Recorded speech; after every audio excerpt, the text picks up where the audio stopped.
Do the rich people cringe and say, don't tell them that, Robert? Yes. Don't tell people what you know. Right. Keep them poor. So my father was the head of education, PhD, all that stuff. I go home and ask him, said, why don't we learn about money in school? And he looked at me and says, because the government doesn't let us teach that subject. The government tells us what we can teach and what we can't teach. And I thought that was strange. And I said, but aren't we going to school to learn about money? He says, no, your job is to get a job. I said, but you get a job to earn money. He goes, no, you're supposed to just get a job. I went, no. Isn't the purpose of a job to earn money? He goes, you're correct. I said, so why don't I just learn about money? I can skip the job part, And he got flustered and he said, if you want to learn about money, why don't you ask your best friend's father about money? And I said, why? That's Mike. So I asked him. He says, because Mike's father is an entrepreneur. And I said, what are you? He says, I'm an employee. I'm a government employee. I went, oh, what's the difference? He says, the difference is an entrepreneur must know about money, or they're no longer entrepreneurs. And he says an employee doesn't have to know anything about money, because the government will take care of them, the company will take care of them. So I'm all confused. But I took my dad's advice and I trundled over to Mike's father's office and knocked on his door and I said, hey, I'm here, 9 years old. Teach me about money. He says, beat it, kid, But that's where the story of Rich Dad, Poor Dad started. And finally, through persistence, my rich dad started teaching me about money on one condition. And that condition was he would never pay me. He says, the moment I pay you, you think like an employee. He says, that's the trap. Entrepreneurs work for free. And now I'm 9 years old, my head's going cracking in half. He says, you never want a paycheck. You understand that, kid? I said, okay, I got it. And he says, well, how do I make money? He says, that's what entrepreneurs figure out. It's like, so how do I learn about money? So he would just break out a Monopoly game board. So I would work for free. I'd pick up cigarette butts, and he had hotels and restaurants, and I would clean and do menial tasks. And as I got older, I started getting into office work and marketing and accounting, and I was an apprentice basically, but I always worked for free. And he would teach me about money, but the way he taught me about money was playing Monopoly. And finally one day I got upset. I said, well, when are you going to teach me about money? He says, what do you think we're doing? We're playing Monopoly. He goes, no. What do you think we're doing? We're playing Monopoly. He says, what do you think we're doing? I said, I don't know. I'm teaching you about money.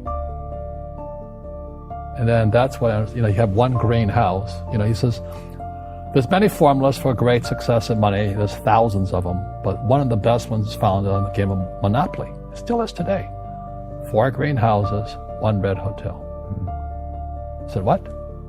He says, one of the greatest ways to acquire great wealth is playing Monopoly in real life. 4 greenhouses, 1 red hotel. Well, is that all there is? He goes, that's it. And he says, what do you think I'm doing? And I went, I don't know. So then he took me out and he showed me his greenhouses. And 10 years later, when I was 19, I was now in school in New York, and I come back to Hawaii, and Rich Dad had bought the biggest piece of land smack dab in the middle of Waikiki Beach. And when you go to Waikiki Beach today, you'll see the Hyatt Regency Hotel. That was his hotel. Just like the game of Monopoly. Just like the game of Monopoly. Acquired assets and they became bigger assets. He just kept what's called an assemblage, because that property wasn't that big at that time. So he had to buy out all the small guys. Because Waikiki was a little dirt water little town. So he'd buy out this shop owner and buy that shop owner. And it took him a while, but he finally assembled this large piece of property. And then he and Hyatt put up this giant hotel. It just sold for $800 million. So that's how I learned about money.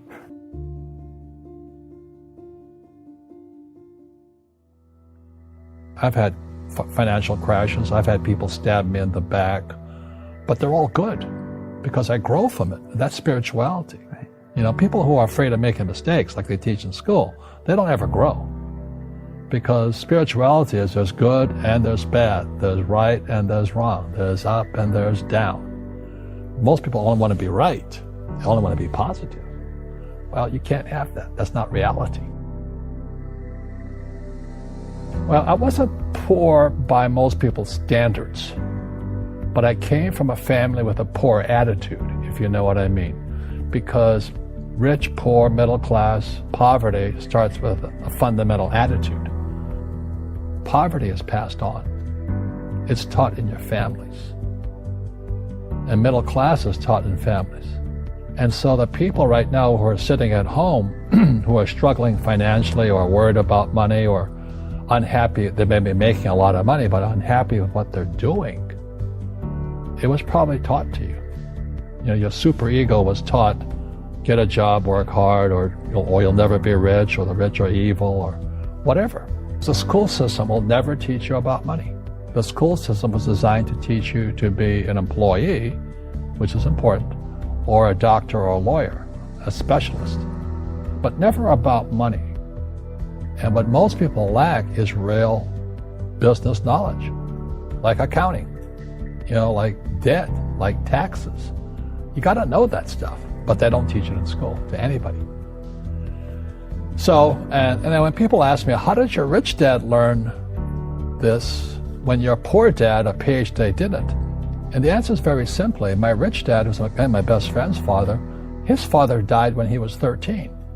So his rich dad had this family business at 13 to run. So he had to drop out of school, which was his blessing. There's blessings, and sometimes the blessing doesn't look like a blessing, but it turned out to be a blessing. And then his teachers became his bookkeeper, his accountant, his attorney, his banker, his real estate agents. So he has what I call real teachers, not these fake teachers in school. You see, most teachers in school, they're out of ethics. They teach subjects they themselves don't practice. I asked the teacher, I said, I'm in my third year of calculus now. It was called strength of materials. I said, am I ever going to use this stuff? He goes, no. I said, why do you teach it? He says, because I get paid. I said, do you ever use it? He goes, no. And that's why, you have to, in life, one of the things I suggest to people, you got to find a real teacher versus a fake teacher. And a fake teacher is somebody who doesn't do what they teach. And a real teacher is doing what they teach every day. So my accountants, my attorneys, they're in it every single day. That's how I learn, because every day I'm solving problems in my business. So I have accountants and attorneys and bankers and all these people on speed dial because I'm solving problems with my team. I see you giving this knowledge out, and yeah. Do the rich people cringe and say, don't tell them that, Rob? Yes. Don't tell people what you know. Right. Keep them poor. But, unfortunately, the poor, as was in the Bible, I'm not real religious, the poor will always be amongst us because it starts up here. Right. It's that fear mentality.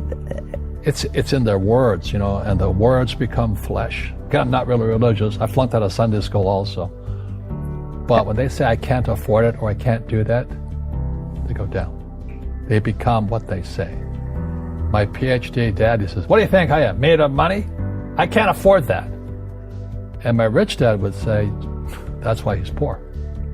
Poor people say, I can't afford it, I can't do that, I don't have time. Because it's an escape. It's an escape. You know what I mean? It's easy to say, I can't afford it. And your rich dad used to say what instead of, I can't afford it? How can I afford it? How can I do that? What would it take? Or why should I do that? He says that a question opens the mind, a statement closes the mind. So when you say, I can't afford it, your mind shuts down, and you become what you say. Rugby is a team sport, but so is soccer. The rules are different. And other people are golfers. They play by themselves. And so everybody's different. So my game financially is business, number one. Second is real estate. So what I say to young people is, you find your game.